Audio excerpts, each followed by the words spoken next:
Welcome to the Real News Network. I'm Sharmini Perez coming to you from Baltimore. World leaders from over 150 countries have gathered in Paris for the 2015 climate conference to address the irreversible damage done to our planet by us, our well-being, and our health due to CO2 emissions.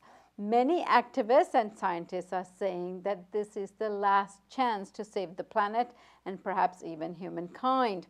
With record-breaking global temperatures and extreme weather events causing more deaths than ever before, according to the UN, for the first time in 20 years, the UN is aiming to achieve a legally binding and universal agreement to keep global warming from exceeding 2 degrees Celsius. On Monday, heads of state delivered their opening speeches at the conference. Let's have a look at what President Obama had to say. We know the truth that many nations have contributed little to climate change, but will be the first to feel its most destructive effects. I've come here personally as the leader of the world's largest economy and the second largest emitter to say that the United States of America not only recognizes our role in creating this problem, we embrace our responsibility to do something about it. With us to discuss the key issues surrounding this conference, we are joined by 2 guests. Joining us from Paris, France, is Janet Redman. Janet is the Director of Climate Policy Program at the Institute for Policy Studies. And joining us from London, Ontario, is Dimitri Lascaris. Dimitri is a partner with the Canadian law firm Siskins, where he heads the firm's securities class action practice. He's also a board member of the Real News Network. I thank you both for joining us. Thank you so much for having us. Thank you, Sharmini. So, Janet, let me begin with you in terms of what happened on the ground in Paris today. Yeah, so today was an exciting day. Of course, the mood has been set by the marches that happened around the world yesterday.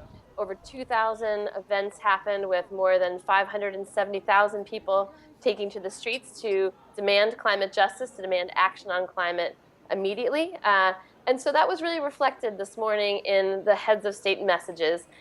Every leader from every country who spoke this morning talked about the urgency of climate change. Everyone recognized that climate change is here now and that we're feeling the impacts of climate disruption today in all of our daily lives. I think an important piece that many countries pulled out, including President Obama, that those who are most poor, those people living in the global south, are the people who are most impacted by climate change and the least responsible for causing the climate crisis. And so what was interesting about Obama's speech is that he said that the United States recognizes its historic responsibility in causing the climate crisis and is ready to do something about that. And did he happen to mention what that was? Well, that's the interesting part, and we'll see what his policies are play out over the next 2 weeks of negotiations. But he hit on 3 pieces in particular. He talked about finance. He talked about supporting adaptation, which of course is how do people in climate-impacted communities deal with a warming world. He talked about mitigation, reducing climate pollution, and he talked about transparency, making it clear what everyone is doing. But I think what's really important to note, and what's been actually leaked in the news over the past 24 hours, is that the United States is actually, in some ways, working to undermine what we hoped would be collective action. So what's the world going to do together on mitigating greenhouse gases, on reducing climate pollution? What's the world going to do together, particularly developed countries, on delivering finance that actually enables poorer countries to take action on climate change? The U.S., unfortunately, is saying, we want to make decisions for ourselves. We don't want other people to make decisions for us. So let's have every country do what they can do, and then we'll add it up to see what happens. Unfortunately, what we need to see happen instead is that the science says we need to take collective global action and then divide that up, share the burden of that action amongst countries, again, with those who are most responsible for causing the climate crisis taking on the higher burden of responsibility. And Dimitri, you're on your way to Paris to cover the conference for the Real News Network. What do you see are the crucial issues at this conference and what the binding agreement should contain? Well, I think the key concept that should govern thinking at the global level about how to deal with the crisis is the carbon budget. And this is the amount of carbon that can be burned without causing global temperatures to increase in excess of 2 degrees Celsius. And this was the threshold that was agreed upon in the 2009 conference in Copenhagen. And that conference, by the way, was described after the fact rather colorfully, but I think aptly by Greenpeace as a crime scene, because there are many countries around the world, many experts around the world who believe that 2 degrees Celsius is too high. A more respectable and conservative safe number would be 1.5 degrees Celsius. At 2 degrees Celsius, some island nations are likely to disappear. You could see global sea levels rise by up to 20 feet. And many of the impacts that we're already seeing, having raised global temperatures by a little less than 1 degree Celsius, will become far worse. So the carbon budget was calculated by the Intergovernmental Panel on Climate Change to be approximately 1 trillion tons of carbon. And as of 2011, a little more than 50% of that had been burned. And we were on pace to burn through the remaining budget by 2045. And in fact, last year, since 2011, global emissions of CO2 have continued to increase. And last year, we set a record of, I think it was 37.5 billion tons of carbon.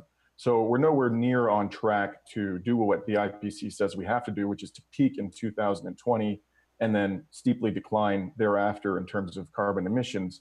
In order for us to do this, the bottom line is we're going to have to leave approximately 85% of current fossil fuel reserves in the ground.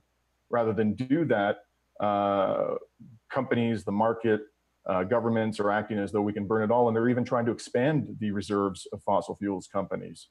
And ultimately, we're going to have to keep it in the ground. And the Canadian government, this is the government whose policy positions I'm most familiar with because I live here, steadfastly refuses to commit to freezing the expansion of the major source of fossil fuels in this country, the tar sands in Alberta. And in fact, is talking about building pipelines, for example, Energy East, which would cross the country, which would facilitate the expansion of the tar sands.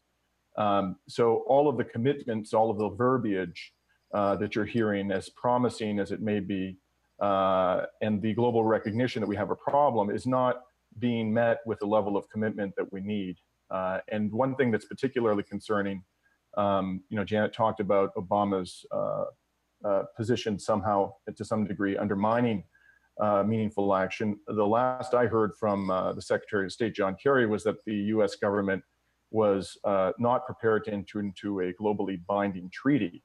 And even in the best of circumstances, it's questionable whether governments will comply with their emissions reduction targets. If we don't have a globally binding treaty, I think you can basically assume that a lot of governments are not going to do that. And the commitments that we have are inadequate as they are. We're going to see a rise in global temperatures if those commitments are respected, of 2.7 degrees Celsius to 3 degrees Celsius. So we need a binding treaty, and we need emission reduction targets which are far more aggressive than those that we're seeing now. And we need to recognize that we have to leave the vast majority of fossil fuel reserves in the ground. And Janet, what are the obstacles to a binding treaty? I think there are a number of obstacles. Of course, when we talk about a binding treaty, we should parse out two ideas because I think they're important. One is about a legally binding agreement, which is what we're talking about here in Paris.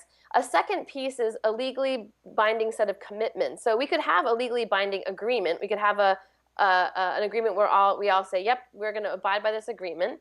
It's a different thing to say, and in this agreement, we promise to do X, Y, and Z. That's what the U.S. is actually advocating, not to do that. We're trying to say we want to do whatever we want to do at home. We'll make our own promises. We'll bring them to the table. We'll review them in 5 years. We'll try to ratchet those promises up in every 5 years. But unfortunately, there will be no consequence if we don't meet our what we've pledged to do. I think one of the barriers is kind of conceptual. So there's an interesting tension that's happening between what civil society is demanding outside. One of the strongest calls is for 100% renewable energy by 2050. It's important to think about how we get there. Are we doing that with large solar arrays? Are we talking about decentralized energy systems? So there's 100% renewable energy outside. And then you've got folks on the inside. One barrier is the U.S. administration that says what we want to see is actually carbon neutrality or decarbonization by the end of the century, 2100. That's way too far out in the future to have accomplished decarbonization. Then you've got India saying we don't want any conversation about decarbonization at all. And then you've got countries like China saying, okay, we could talk about reducing emissions, but when we say reducing emissions, we're actually talking about we'll still burn coal, but we'll take the emissions from coal and we'll bury it underground. And so we'll have no emissions. We'll just keep, unfortunately, it's a techno fix that doesn't actually get at the problem, which is our economy is too dependent on fossil fuels in the first place. As Dimitri mentioned, we have to actually move off of fossil fuels and to renewable energy, not try to take our pollution, bury it underground, take our pollution, burn it to make more energy, take our trash, burn that to make quote unquote renewable energy. We actually have to stop using dirty energy.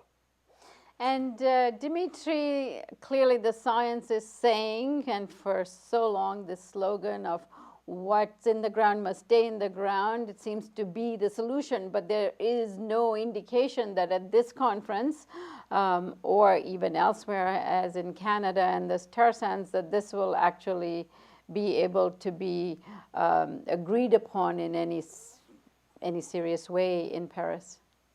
Yeah, the way I look at it, and forgive me if I sound like a cynic, is that we've moved beyond the denialist phase where denying the science of climate change was mainstream or almost mainstream into what I'd like to call the branding phase, where people are openly acknowledging, people like President Obama, Justin Trudeau, the Canadian Prime Minister, even the leaders of China, India, are openly acknowledging the science, but are doing everything they can to appear as though they are taking sufficient action when in fact they're not even close to taking sufficient action.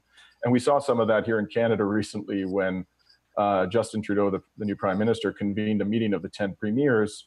And in a moment I thought of quite stunning candor, the Premier of Quebec, who relatively speaking is a leader, you have to understand that the bar here has been set very low in Canada, but relatively speaking is a leader on the climate issue, said, we need to engage in a rebranding exercise. Well, this is not at all about rebranding. And at the same time, the leader of British Columbia, who's also perceived to be a leader, relatively speaking, here in Canada on climate change, said that Canada's reputation in regard to the environment is undeserved. I mean, you have to live on another planet to actually be of that view, in my opinion. At the end of the day, we're still now in this phase where people are more concentrated on the appearance of action rather than meaningful action. And time is becoming alarmingly short. And this rebranding phase is going to have to come to an end real fast. And people are going to have to actually put their money where their mouth is. And thus far, that's not happening. I think this is shaping up to be not the disaster that Copenhagen was. I think we're going to very likely make significant progress, but we're nowhere near where we need to be at this stage of the negotiation. And frankly, I don't see much of a prospect that we're going to get there in the next 10 days. And Janet, what do you think of what Dimitri is saying?